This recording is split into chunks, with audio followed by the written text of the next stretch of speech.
UP के शाहजहांपुर में आज आम आदमी पार्टी के जिला अध्यक्ष राजीव कुमार यादव के नेतृत्व में तमाम पार्टी के कार्यकर्ताओं ने खिरनीबाग चौराहे पर एकत्रित होकर नारेबाजी करते हुए कलेक्ट्रेट प्रांगण पहुंचे। इस दौरान पार्टी के कार्यकर्ताओं ने भारतीय जनता पार्टी मुर्दाबाद, शिक्षा मंत्री प्रधानमंत्री मुर्दाबाद के नारे लगाए।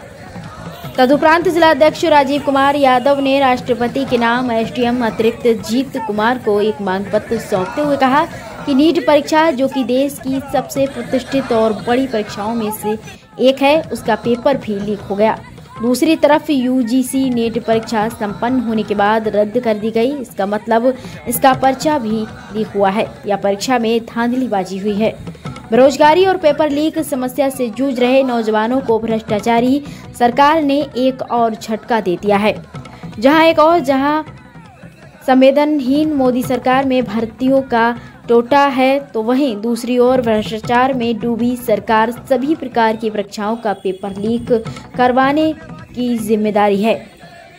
उन्होंने कहा कि नीट के परीक्षा का परिणाम 14 जून को आना था, परंतु आनन फानन में 14 जून को ही लोकसभा चुनाव के परिणाम के दिन ही नीट के परीक्षा का परिणाम घोषित कर दिया गया। आम आदमी पार्टी ने मांग की है कि उपरोक्त परीक्षा में धांधली करने वालों के खिलाफ कड़ी से कड़ी कार्रवाई की जाए। इस दौरान ज्ञापन देने वालों में पार्टी के तमाम पदाधिकारी और कार्यकर्ता मौजूद रहे। एएचएन मीडिया के लिए उमेश कुमार शर्मा की रिपोर्ट।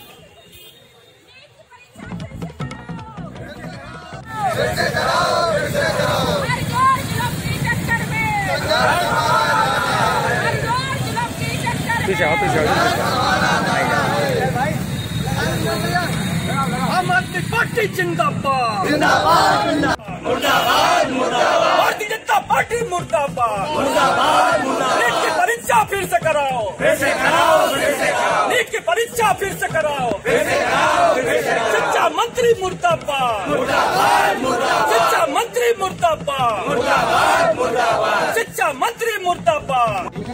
उसका 14 जून को रिजल्ट आना था। आनन फानन में जैसे चुनाव हमारा घोषित हुआ, उसके बाद तुरंत 4 तारीख को पता लगा 4 जून को उसका परीक्षा फल घोषित कर दिया।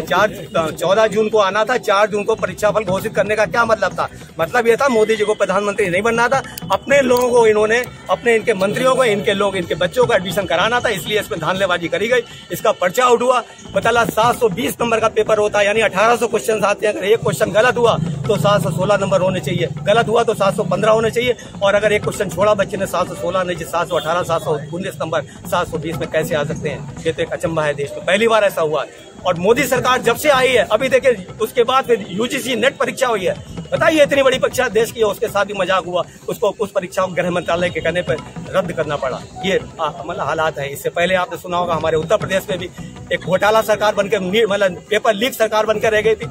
योगी जी के जब देखा होगा आपने, यहाँ पे भी समीक्षा अधिकारी परीक्षा और पता लगा जो है पुलिस परीक्षा थी, पता लगा वहाँ कितने बच्चों का भविष्य बर्बाद हो रहा है। लोग बच्चे 1 साल भर तैयारी करते हैं, कोई 2-2, 4 साल तैयारी कर रहा हो, एग्जाम देने जाते हैं, वहाँ पता लगा उनका पैसा खर्च होता, बर्बाद होता, परीक्षा रद्द होती है। ये हालात है। तो प्रशासन और केंद्र सरकार से आप क्या मांग करते हैं? केंद्र सरकार पूरी तरीके विफल है। हम मानते हैं मोदी जी के बस की एजुकेशन नहीं है, क्योंकि मोदी जी चौथा पास भी नहीं है। बता दें, मैं बड़ा जिम्मेदारी के साथ कह रहा हूँ, हमारा प्रधानमंत्री चौथा पास भी नहीं है। तो जरूरी नहीं है कि शिक्षा मंत्री भी उनके ऐसे, अभी देखा हुआ एक शिक्षा मंत्री का वायरल हो रहा है, पता लगा वो लिख नहीं पा रहे, हिंदी का सेंटेंस लिख पा रहे, बेटी बचाओ नहीं लिख पा रहे, बेटी पढ़ाओ नहीं। क्या मांग क्या है आपकी? हम लोग की मांग ये है कि नीट की परीक्षा और यूजीसी की परीक्षा फिर से दोबारा से कराई जाए, जिससे बच्चों के साथ खिलवाड़ ना हो, और जो दोषी हैं जितने भी, इनको दंडित किया जाए, चाहे वो हमारे मंत्री के पद पे हो, चाहे प्रधानमंत्री के पद पे हो, किसी भी पद पे हो। अगर उन्होंने कोई दोष किया तो उनको तुरंत जो है जेल की सलाखों के पीछे होना चाहिए। गठबंधन के लोगों पर आरोप लग रहा है कि वो इसमें इन्वॉल्व हैं। ये अब देखिए, ये आरोप तो आप जान ही रहे किस तरीके से विपक्ष पे किस तरीके से प्रहार किया गया। पूरा चुनाव भर ये रहा, चुनाव से पहले रहा, किस तरीके जेल में डाला गया। ये तो देखिए उनकी एक षड्यंत्र चला रहा है, दूसरे के ऊपर डाल रहे हैं और उसको गुमराह करने की कोशिश करते हैं। अरे भाई, आपने एग्जाम लिया है, आपके पास सारी एजेंसी, पुलिस आपके पास, सारा प्रशासन, इंटेलिजेंस, सारी यूनिट, जितनी भी इंटेलिजेंस की सारी आपके पास है, फिर आप क्या कर रहे हो? आप किस बात के प्रधानमंत्री हो जो आपका पर्चा बार-बार पेपर आउट हो रहा है? मांग नहीं पूरी होती, क्या कुछ करेंगे आप? ये युद्ध स्तर पे चलेगा, ये एग्जाम हो गया रहेगा, फिर से एग्जाम होगा, और ये कोई धांधलेबाजी बच्चों के साथ में नहीं चलेगी। आपने देश से पूरा खिलवाड़ किया है, आप बार-बार खिलवाड़ करते चले आओगे, ऐसा नहीं चलेगा देश से।